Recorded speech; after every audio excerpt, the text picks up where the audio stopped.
आज पटना के income tax से लेकर के नियोजन भवन तक कांग्रेस के पार्टी के जितने नेता हैं वो बता दे कि सत्ता छोड़ो नौकरी दो, नहीं तो सत्ता छोड़ो, ऐसी एक मुहिम चला रहे थे।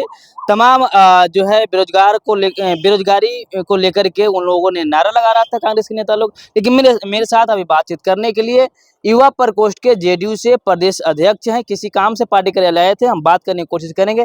सर, कांग्रेस का जिस तरह से नौकरी दो नहीं तो सत्ता छोड़ो ऐसी एक मुहिम चला रहे हैं, क्या कुछ कहेंगे आप?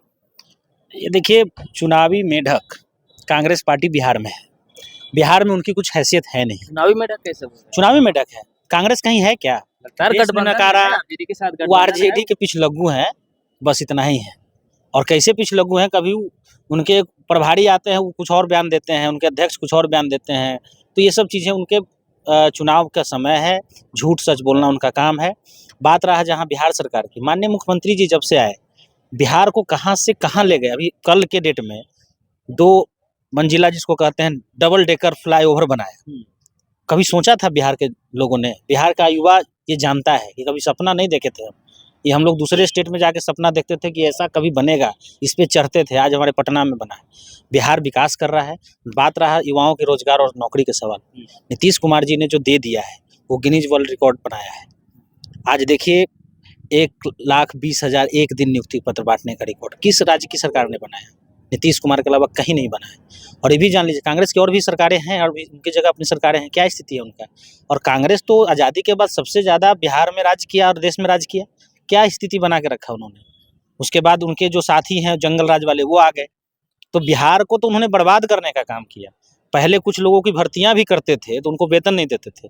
आज जो नए नौकरी में जा रहे हैं उनको पहले तारीख से पहले वीक्स में ही पेमेंट उनके अकाउंट में आते हैं। किसी से आप पूछ सकते हैं, ये चीज़ें जनता जानती है। जो नौकरी करने वाले वो जानते हैं, जो यहाँ पढ़ रहे हैं छात्र वो जानते हैं कि कैसे बेहतरी व्यवस्था हुई है।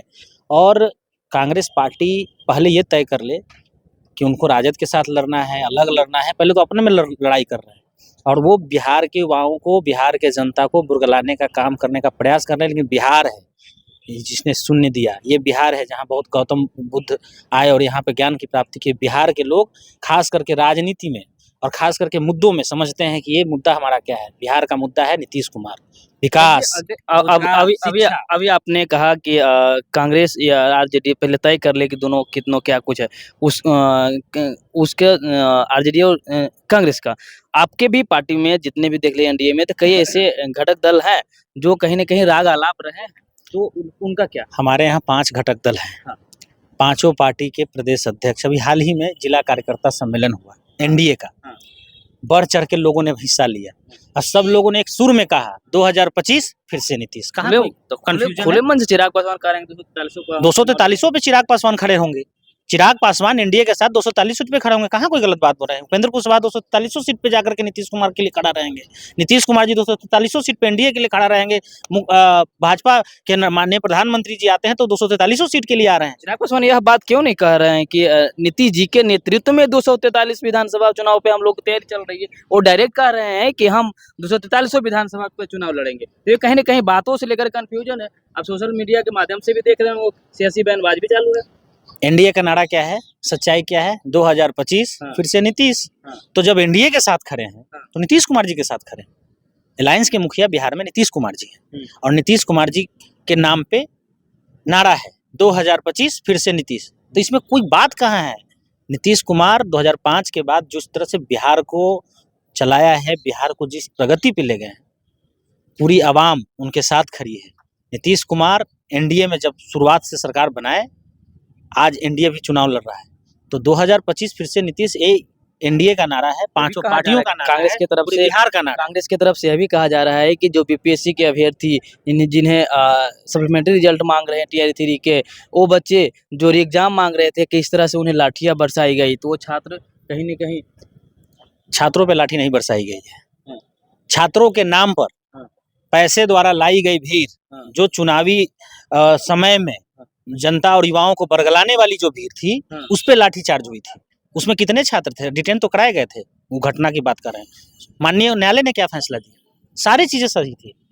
और छात्रों पे बिहार में लाठियां नहीं बरसती हैं, छात्रों पे रोजगार बरसते हैं, छात्रों पे उनके समय पे वेतन मिलते हैं, जो रोजगार में लोग हैं, नौकरी में हैं, उनको वेतन मिलता है। जो युवा किसी कारणवश सरकारी नौकरी में नहीं आ पाते हैं, जो बिजनेस करना चाहते हैं कि हम नौकरी छोड़ के हम नौकरी नहीं करके हम बिजनेस करना चाहते हैं, उनको 10 लाख रुपए मिलता है। अल्पसंख्यक हो, अति पिछड़ा हो, दलित हो, किसी भी वर्ग का हो, सामान्य वर्ग हो, जो भी वर्ग का व्यक्ति हो, कोई रोजगार करना चाहते हैं, 10 लाख रुपया उसको मिलता है। देखिए, ये आप बिहार में बरस रहा है। आप यह कह रहे हैं कि अब कांग्रेस के बातों में जो है बिहार की जनता नहीं आने वाली है ना? कांग्रेस की तो बातों में पूरा देश नहीं आ रहा है। अब बिहार में तो कांग्रेस का कुछ है ही नहीं, उसकी तो बात ही करना बेमानी है। उसकी बात करके बिहार की राजनीति में अगर कांग्रेस के नाम लेते हैं तो लोग हंसते हैं गाँव में। कांग्रेस को लोग मानते भी नहीं है। क्या हश्र होता है चुनाव में वो दिख गया आपको लोकसभा में, इससे पहले 20 के विधानसभा में, उससे पहले वाले विधानसभा में आप चले जाएं। 2005 में क्या हश्र हुआ, उसके पहले भी चले जाएं। जब से कांग्रेस बिहार से यहाँ उनका पतन हुआ, बिहार और नीतीश कुमार जी ने सत्ता उनके हाथ में सौंपी जनता ने, बिहार को लगा कि अब हमारा सही मसीहा, सही नेता जो हमारे लिए काम करता है, परिवार के लिए काम नीतीश कुमार नहीं करते हैं। आज देख लीजिए, पूरे मुख्यमंत्री जब से बने हैं, आप देख लीजिए उनके परिवार के कोई सदस्य नहीं है।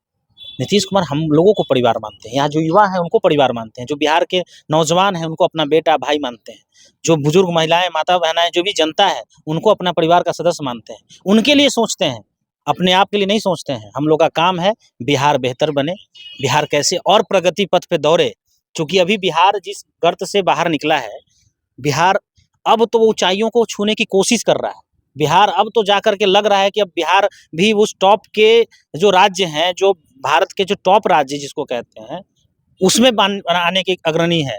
तो बिहार की जनता इस बार जानती है। और एक और बता देना चाहते हैं, 2025 का चुनाव मुख्यमंत्री नीतीश कुमार जी को के लिए नहीं है, मुख्यमंत्री के अलावे बिहार की जनता की उम्मीदों का चुनाव है। नीतीश कुमार 5 से लगातार मुख्यमंत्री। विपक्ष कह रही है कि परिवर्तन बिहार चाह रही है, जनसुराज लगातार घेरते आ रही है कि परिवर्तन होने वाला है। अभी आप कह रहे हैं कि नीतीश कुमार जी मुख्यमंत्री नहीं, अगर कह दे तो एक उम्मीदों की जो है घड़ी है वो नीतीश कुमार को वोट देगी, आप कह रहे हैं अभी। देखिए, नीतीश कुमार जी जो नई पीढ़ी है उनके तो उम्मीद है ही, क्योंकि उन्होंने देखा है बिहार को कि कैसे हम बिहार में विकसित हुए हैं। और जो पुराने लोग हैं उनको याद है वो बिहार, कि जिस बिहार में हम रहते थे उसकी स्थिति क्या थी। सड़क नहीं गड्ढा, प्रशासन नहीं गुंडा, न्याय नहीं अन्याय। तो जंगल राज और किसको कहते थे, जंगल राज से मंगल राज। और वो बिहार बनाया कौन, नीतीश कुमार जी ने बनाया। तो बिहार के नए नौजवानों नौनिहालों की उम्मीद, हमारे पुराने जितने भी हमारे गार्जियन हैं उनके सपने जो बनाया, उन्होंने जो सपना देखा था बिहार को बेहतर बनाने का, कभी सोचा होगा, उसको बना के दिया। समाजवादी सोच के साथ काम किया, किसी तबके को नहीं छोड़ा, सारे तबकों के लिए काम किया। धर्म संप्रदाय जाति सबको ऊपर उठ कर उन्होंने काम किया, सबके लिए काम किया। चुनाव में कभी ये नहीं सोचा कि हमको कौन सा वर्ग के कहाँ वोट नहीं मिला, उससे कोई मतलब नहीं है। सब जगह एक समान रूप से काम किया, जिनको जो चाहिए न्याय वो मिला। इस राज्य में ये भारत का एक लौता ऐसा राज्य है जो इतने खराब परिस्थितियों के बाद, 5 के बाद, आज 2025 में जब हम लोग बात कर रहे हैं तो बिहार में डबल डेकर पुल को देख करके हम लोग बात कर रहे हैं। एक समय में पुल तो छोड़ दीजिए, गड्ढा सड़क पे था। ये पटना की बात हम कर रहे हैं, गांव-गांव में तो सड़क नाम की चीज ही नहीं थी। गांव के लोग तो आज भी चप्पल हाथ में उस समय लेके चलते थे। आज स्थिति जाके देख लीजिए तो वो बिहार पूरा बदल चुका है, यहाँ की जनता समझती है। और नीतीश कुमार जी को 2024 के लोकसभा चुनाव में लोगों ने सराहा, नरेंद्र मोदी जी के नेतृत्व में और माननीय मुख्यमंत्री जी के नेतृत्व में बिहार में मैंडेट दिया। मात्र साल भर बीता है, तो कोई चीजें बदली नहीं है, जनता और अग्रेसिव है। और 2025 और 225 सीटों के साथ हम लोग माननीय मुख्यमंत्री जी को पुनः बिहार का नेतृत्व देंगे और हमारे जो सपने और बुलंदियों को छुए इसके लिए हम लोग प्रयास करेंगे। और बिहार की जनता हम लोग के साथ देगी और 2025 फिर से नीतीश एनडीए का नारा के साथ प्रचंड बहुमत के साथ सरकार बनी। चलिए, नीतीश पटेल जी बता दें कि युवा हैं, इसीलिए हमने इनसे बात करने की कोशिश की, क्योंकि युवाओं का आज मुद्दा जो है कांग्रेस ने उठाया था। इनकी बातों से आप कितना सहमत हैं, हमें कमेंट करके जरूर बताएं।